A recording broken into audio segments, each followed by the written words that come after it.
त्याच्या अनुषंगानं जी राष्ट्रीय झेंडा वंदनासाठी ज्यांच्या हातात झेंड्याची दोरी अजून आली नाही असे आपले तृतीयपंथीच्या हस्ते आपण हा संकल्प केला, त्यांच्या हस्ते आज झालं.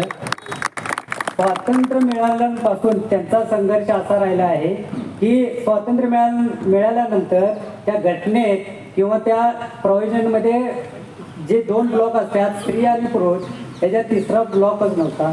त्यांनी संघर्ष करून हायकोर्टात याचिका दाखल करून 2014 साली त्यांना तृतीयपंथी म्हणून नागरिकता मिळाली आणि अजून आता त्यांचं शासन हळूहळू त्यांना त्या सोयी वगैरे देत आहे. शासनाचं पण आभारी आहे. तसेच फाउंडेशनतर्फे गेल्या 10 वर्षापासून 7/7/2014 ज्यावेळी संभाजी फाउंडेशनची स्थापना झाली, 15 ऑगस्ट 2014 साली पंतप्रधान मोदींनी ज्या वेळेला शपथ घेतली त्यावेळी त्यांनी स्वच्छता अभियानाचा संकल्प त्या दिवशी केला. पण योगायोग असा होता की त्याच दिवशी संभाजी युथ फाउंडेशननं महापालिकेतल्या 40 ते 45 स्वच्छता कर्मचारी, महिला, ज्येष्ठ कर्मचाऱ्यांचा सत्कार आणि गौरव केला. तसेच 2015 साली वृक्षारोपणासाठी आम्ही एक संकल्प केला की 1000 वृक्षांचं संगोपन. आमचे त्याचे टॅगलाईन होती, आम्ही झाडे लावत नाही, आम्ही झाडे जगवतो.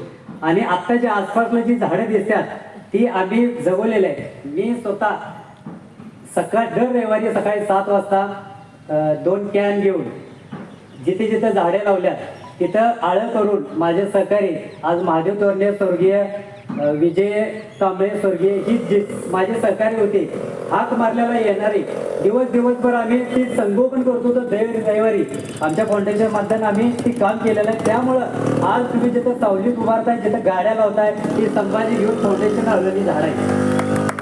तसेच वेळोवेळी आम्ही आरोग्य शिबिरे घेतलेले आहेत आणि त्या वृक्षारोपणाच्या कार्यक्रमासाठी डेप्युटी कलेक्टर, आयुक्त साहेब, SP साहेब, वन विभागाचे अधिकारी असे 7 ते 8 मोठे अधिकारी आपल्या कार्यक्रमाला लाभले होते.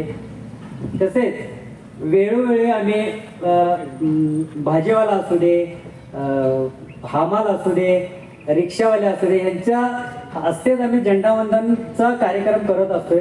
माझं तर मत आहे झेंड्याची दोरी जोपर्यंत सामान्य माणसाच्या हातात येत नाही तोपर्यंत आपल्याला खरं स्वातंत्र्य मिळणार नाही असं मला वाटतं.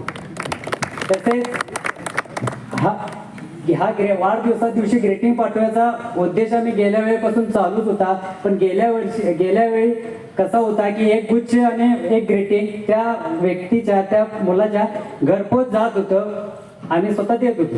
पण यावेळी पण असं केलं की आजकालच्या या इंटरनेटच्या आणि मोबाईल, व्हॉट्सअप, फेसबुकच्या जमान्यात माणसं कमी आली, म्हणजे जवळ यायचं अंतर कमी झालं.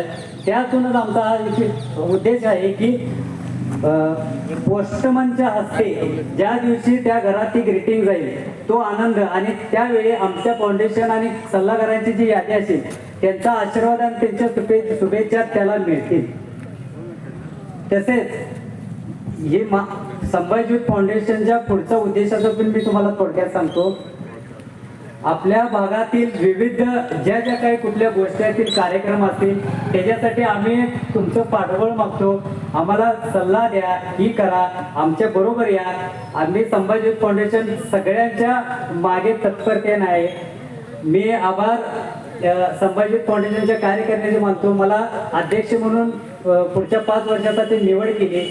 मी त्यांना जी पदाधिकारी आहेत मी त्यांना पण सांगू इच्छितो की ज्यांना पदे मिळाल्या त्या पदाचा आदर राखून त्या पदाला साजेसं असं काम करावं, जेणेकरून आपलं नाव अख्ख्या सांगलीत होवं, एवढंच मी बोलतो आणि माझं अध्यक्ष मनोगत संपवतो. जय हिंद, जय महाराष्ट्र. धन्यवाद.